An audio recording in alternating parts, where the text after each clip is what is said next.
Hey everyone, Zane here, and today I'm going to show you how to fix couldn't complete your purchase, check that you have the correct country problem.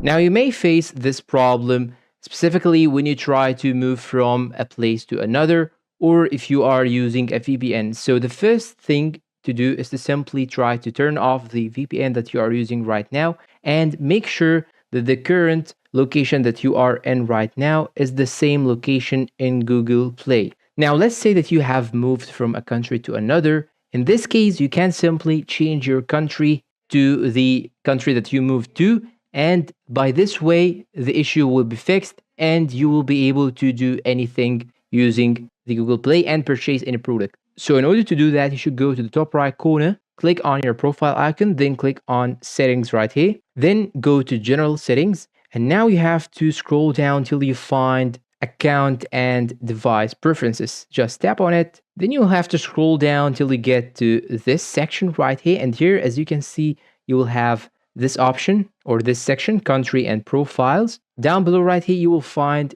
this message. You should change your Play Store country only when you move to a new country. You should just click on learn more and it will jump you directly to another page that will show you all the steps that you should do in order to change your country, or you can simply see all the details, and you can also try to contact Google support to fix this issue. And that's all for today. If you find this video helpful, please don't forget to support us with like, subscribe, comment, share, and see you in a new video.